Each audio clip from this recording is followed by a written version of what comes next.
CapCityViews.net. I'm here at, what's the place called? Zanzibar. Zanzibar. It's my first time here. It's right on Long Street, across the street from the Lincoln Theater that they just reopened not too long ago, I believe. Okay, well, I never had. Excuse me? It's been like a year? It's been like a year, okay. Let's see. I never had a poet on CapCityViews, nor have I had anybody that's spoken word. And I came here tonight, and basically, Michelle, which is her name, she blew me away. She goes by a different name on her album, which is...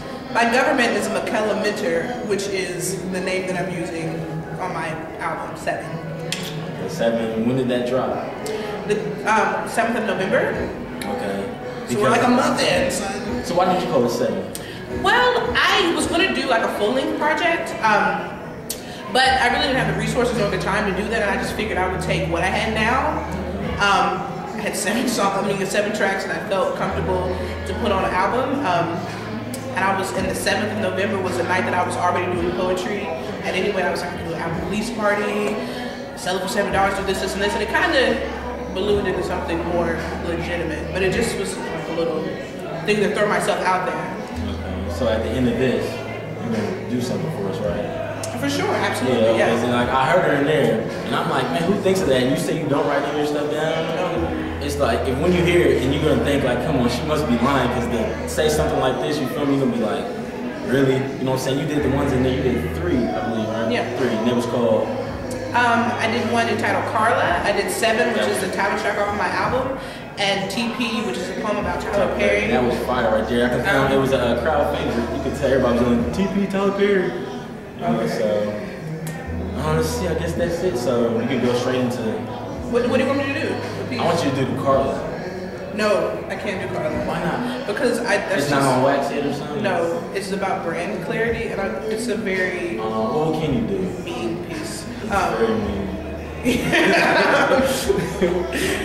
I guess I should do Tyler Perry. That's fine. That's scared. Right. I'm really scared of this piece. I'm gonna step out and you do your thing. For sure.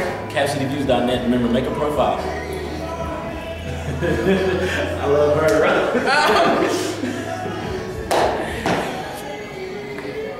Folk act like Tyler Perry is bringing back blackface. For real? Okay.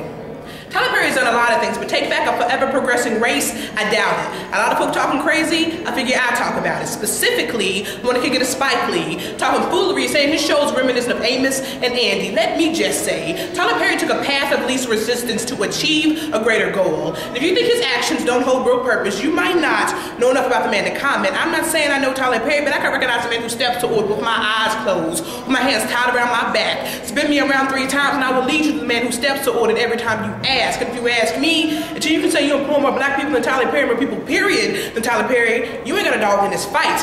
Ain't even a fight. The man been making films for 4 years. His films have grossed over $400 million. He's the business model for successfully moving scripted sitcom from network television to cable television. He owned everything. The first black-owned studio in America, the outright copyright of all his work. So I guess somebody was paying attention when Prince walked around for 2 years with slavery on the side of his face to stress the importance of owning your intellectual property. So let's keep it super real, Spike Lee. The cinema about the exploitation of black people, because those black people are getting paid. It's about that bank. It's about that pride. It's about how you don't understand how a man who doesn't share the same perspective as you found a way to thrive. I hate to say it, Spike, but you're still mining. While Tyler Perry perfected the technology to turn sand into diamond, just showed that it could be done. And they got your means for distributing film looking downright obsolete. Ain't like that can't be done, because I've seen some things go obsolete in my lifetime. Why record a tape? Well, you can burn a CD. Why burn a CD when you carry music you own on MP3? Begs the question why you would ask a studio to produce and distribute your work when you could build a studio, produce and distribute yourself.